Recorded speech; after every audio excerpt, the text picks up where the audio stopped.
Since 1954, Veterans Day has been celebrated on November 11th each year. Originally called Armistice Day, its purpose was to honor the armistice that ended World War I.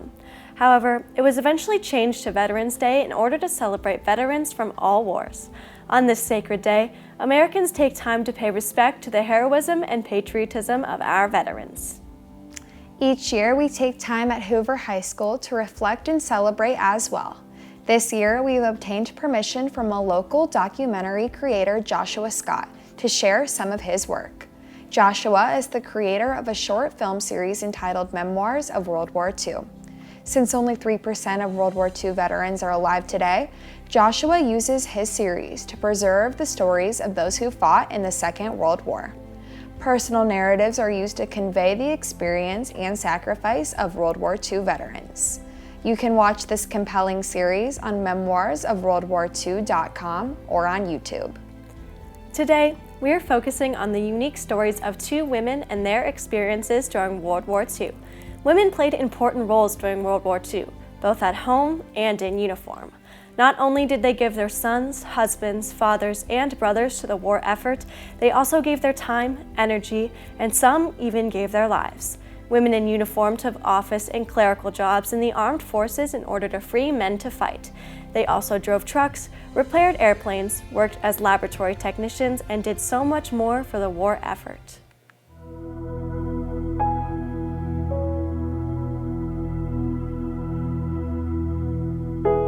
The story of Eileen Hall's wartime service is one of perseverance, bravery, and ultimately, hope. It would take her on a journey halfway around the world, but it all started in a small Ohio town when she met the man who would become her husband. We just kind of hit it off right away, so then we started dating. It wasn't long after that till he was in the military. After he was sent in the service, I told him I'd always wanted to go to California, so I was going to get on a bus and go to California. And he said, well, on your way, could you stop in Oklahoma and see me before you go? And that's as far as I got. After I was there a week, we got married. But the newlyweds' time together was limited. Only a few days after their wedding, Eileen's husband Ken was sent to Europe to engage in the fight against the Axis forces. But Eileen was not satisfied to sit and wait. And one day, I called the place where they were taking recruits for the Army. I really wanted to go in the Navy because I'd always been a swimmer all my life, practically. And when I went down to register, I told him that, and he said, well, you have to be 21 to go in the Navy, but in the Army, you can go at 20 if you have your parents' consent. So I went down took the paper down to where my dad worked. And he said, well, I might as well do this or you do something else crazy. So he signed for me. So then, I enlisted and on my 20th birthday.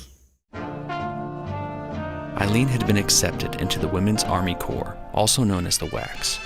Even in the earliest stages of her military service, Eileen refused to settle for average. She was determined to see the world and give her best for her country. We had to take a test to see what we were qualified for, and I thought, oh gosh, I hope I don't get cook and bakery. But I was always a tomboy, and out of 85, 4 of us got chosen for the motor corps. Now part of an automotive unit, when the opportunity finally came to go overseas, Eileen quickly volunteered and was soon on a ship to England. I was stationed there for a year. I was the personal driver of a Jeep, and the 4 of us that were drivers all drove an officer, so we had our own quarters because we were on 24-hour-a-day call. So I was called out night and day and whenever. Through character and a positive outlook, Eileen always had a natural gift for making friends, even among her commanding officers. And at my 21st birthday, I celebrated in England, and my officer that I drove had a party for me, and all the party was there were officers. I was the only one that wasn't, and they were all celebrating my birthday. I don't think I'll ever forget that one. But Eileen's time in England was far from routine. Although the British had held off the Germans from accomplishing a successful invasion, they still had to endure the perpetual threat of enemy bombing raids.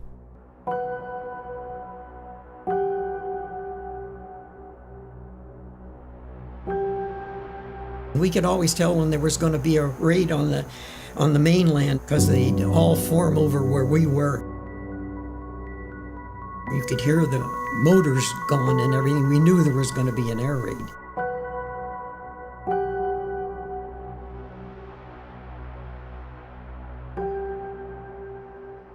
And then after a year there, I was sent to the 23rd Base Post Office in Paris, France. While I was stationed there, I got a letter from my husband.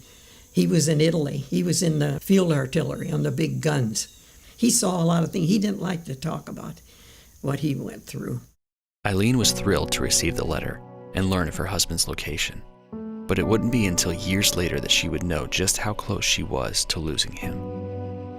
Ken was involved in 5 major battles on the Italian front. One night, he volunteered to cover the lookout shift of a fellow soldier who was too terrified to leave the safety of their foxhole. Ken had barely reached his post when the foxhole he had just left took a direct hit from a German artillery shell, killing every man in it. Ken was lucky, but there was still an entire war separating him from his wife. In December of 1944, with most of his forces in retreat, Adolf Hitler would rally every man he could to stage a surprise attack against the advancing Allies. The Battle of the Bulge was Germany's last major offensive in the war. The Allies would eventually achieve the victory, but suffered more than 80,000 casualties over 40 days of combat. The Battle of the Bulge was over, but there were so many wounded soldiers from Belgium that they had to bring some into Paris. The hospital administrator called our commander to see if they could send some wax up to help them because they were bringing the soldiers into the lobby of the hospital and they just couldn't handle them. I filled up a 1.5-ton truck with wax and we drove to the hospital. Here's all the GIs on stretchers on the floor and you could just about walk sideways to them and we just spread out and leaned down and every one of the wax would, where are you from? Gave them water. Whatever you could do to make them happy, you did. And one fella had his leg amputated from his down here. And he was going to be sent home, and he said he hated to go home without seeing Paris. So I went to my commanding officer and told her the story. So she let me take the Jeep, 2 whacks in back and me, and we go to the hospital and pick him up and took him all around Paris. As the war in Europe came to a close and Germany finally surrendered, Eileen found herself right in the middle of the celebration in Paris. The parade was something. I mean, they turned on all the lights and it was a night that I'll never forget, never.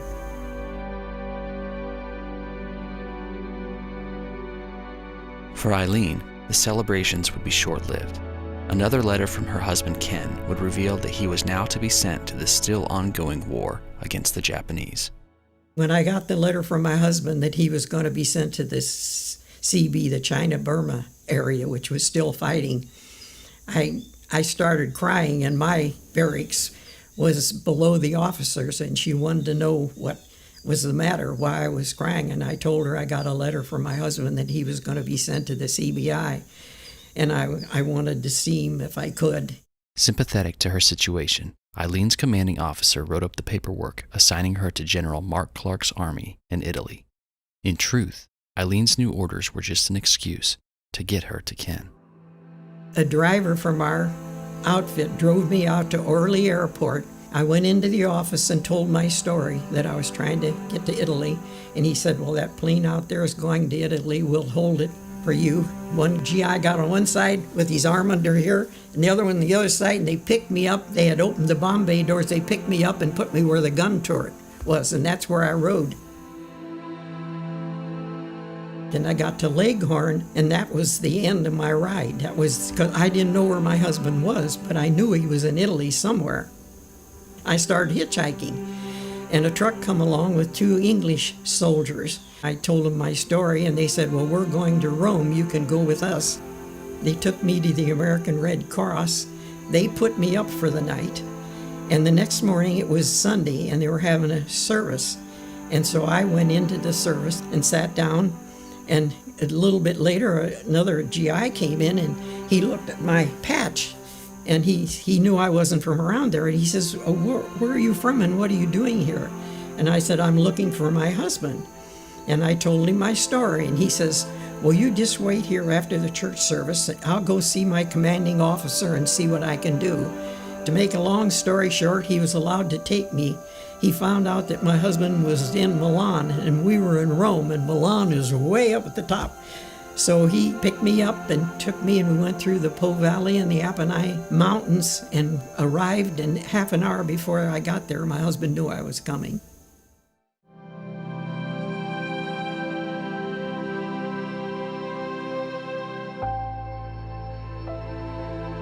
Nearly 3 years after their wedding, Eileen and Ken were finally reunited for the honeymoon they never had. Knowing Ken was soon to be sent to the CBI, Eileen was determined to fit a lifetime into those few short days.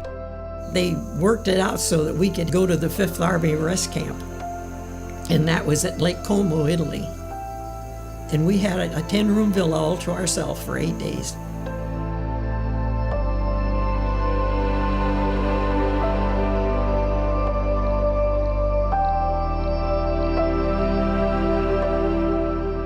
Eight days came and went, and soon it was time to once again part ways. Eileen returned to England, and after a few months was on a ship back to America. After 3 years of wartime service and a journey that took her across Europe, if only to spend a few moments with her husband in the middle of a world war, Eileen was finally discharged from the Army. She then boarded a train back to her hometown in Northeast Ohio. When she reached her final destination, there was a familiar face waiting for her. When we pulled in at the train station in Canton, my husband was there. He got home a week before me. To be home again, oh boy, it was something. It was great. I mean, being together again. The war with Japan had finally ended, and Ken was never sent to the CBI. The two were finally free to settle down and start their life together. Eileen's courage is not something all of us can claim, and we want to thank her for all of her contributions to the success of the Allies in World War II. Even if you aren't a direct part of the military, we all still have the ability to support our troops, much like Michette Tirafei Hyatt did during World War II. Michette grew up in Belgium and was only 5 years old when her country was invaded by the German army. Living under enemy occupation meant living in a state of constant fear of Hitler's wrath. Thankfully, Michette's parents knew the approaching danger and sent Michette and her siblings away to live with their aunt, far from the German-Belgium border. In 1940, Belgium surrendered, leaving Michette and her family under Nazi occupation. Here is her story. You sort of live in fear all the time. So you're always afraid. What are they going to do? Maybe they're okay, they leave us alone, or they put us in the trunk and you're gone. You cannot even tell your family you're gone. Yeah, it's a world of fear.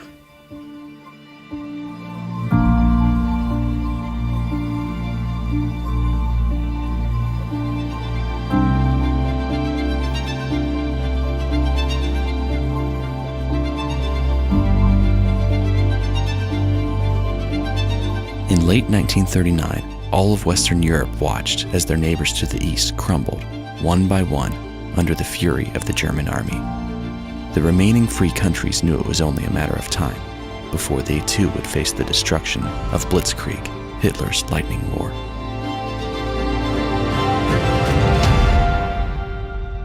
As a 5-year-old girl growing up in Robertville, Belgium, Nellie Tirafei, known to her family as Michette, couldn't fully understand why her parents were sending their children to live with their aunt far away from the Belgian-German border. My parents knew that the Germans sooner or later were going to invade, and they knew they couldn't. I was 5 years old. They could not escape with me. They had to move us to my aunt, who lived in Charleroi. I was going with my sibling. I was missing my parents.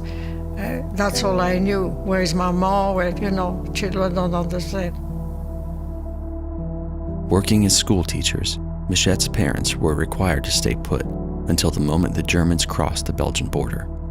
Once Belgium was under siege, they set out on a 6-week journey on foot, hoping to reach their children and the relative safety of Charleroi. So they walked for 6 weeks, and the main route was bombarded as the Germans were coming in.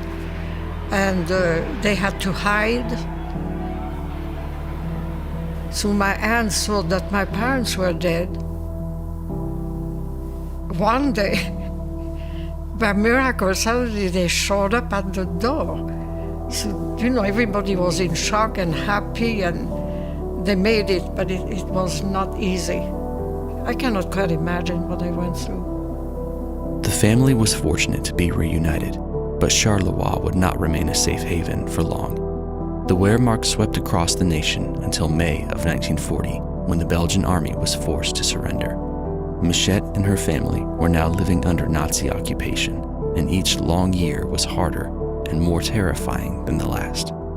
Some children really were starving, they didn't have enough food. Nobody was fat in those days, I tell you.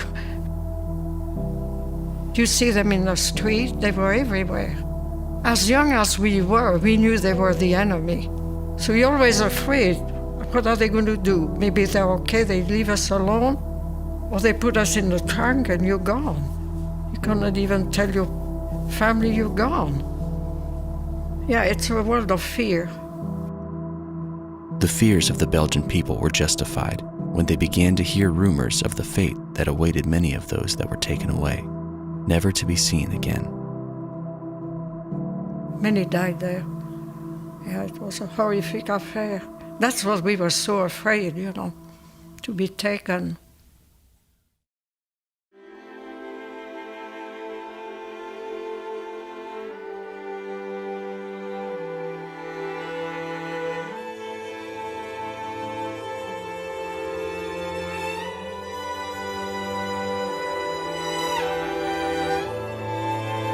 After more than 4 years of living under the boot of Hitler's Third Reich, liberation finally came to Europe.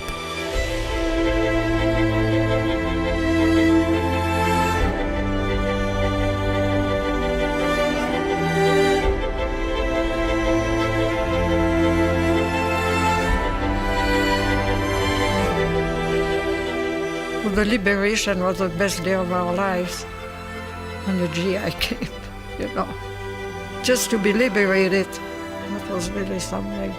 Couldn't believe the joy.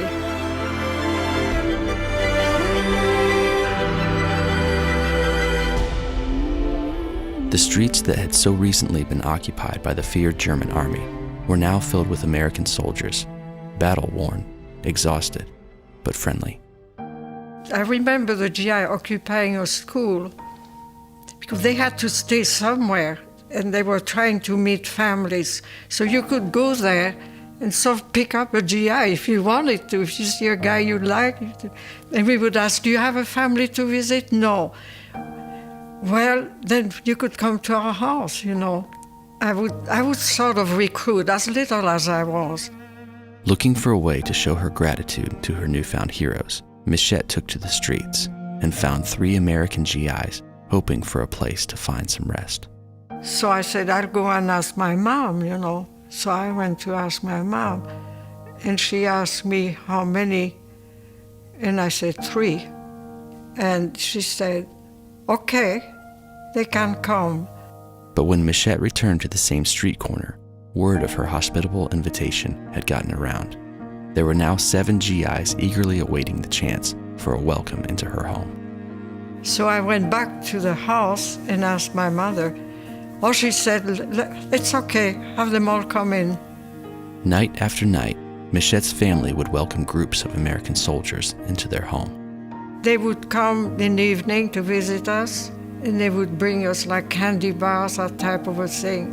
They had pleasure in doing that, especially for the children. They were missing their family, that's what it was. They wanted to have a family atmosphere. To Michette, these men were not just heroes. Many of them were like her adopted older brothers, especially men like Adam, Jimmy, and Blair. We hear a big noise during the night because he was a big guy. He cracked the bed and fell, and that made a big noise in the house. We figured, well, maybe a bomb fell on the house, I don't know. That was so funny. But her newfound brothers could not stay forever, and sadly, some of them would not survive the war. including Blair. Because eventually they had to leave Belgium and advance into Germany, you know. And then that's where they had quite a few casualties there. Well, the Battle of the Bulge, the Ardennes, you know, had terrible battle there. The Belgian, a lot of American soldiers died there. They built a beautiful cemetery near Verviers, where hundreds of GI are buried. The Henri Chappelle Cemetery and Memorial is one of 2 Belgian-based American cemeteries and the resting place of nearly 8,000 American soldiers who fought and died on Belgian soil. I just love them for what they've done. American family lost their children. You should see that cemetery there. If you ever go to Europe, go to Belgium and see that. It's really, you won't forget it. Michette will never forget the men who brought happiness and freedom back into her world. All of them were her heroes, and some of them, family. To this day, she carries a notebook filled with letters from the American GIs, expressing their gratitude towards Michette for her hospitality and friendship. To my little Belgian friend, and many thanks for the pleasant evening that we have spent with you and your family. Dear little Nellie, many thanks to a charming little lady for many a happy evening during our brief stay in Verviers. Always I will remember your energy, spirit, and laughter. To Nellie, the most gracious lady in all Belgium, whose charm and happiness have made a home for all of us and have endured her forever within the deepest confide of our hearts.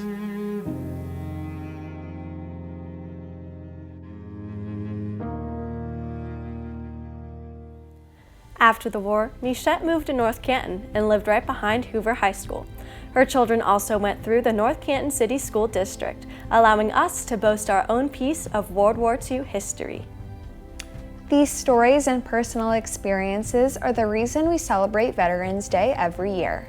Whether fighting on the front lines, helping care for wounded soldiers, or staying at home getting the country back on its feet, we take this day to remember all those who helped preserve our independence and fought for our freedom.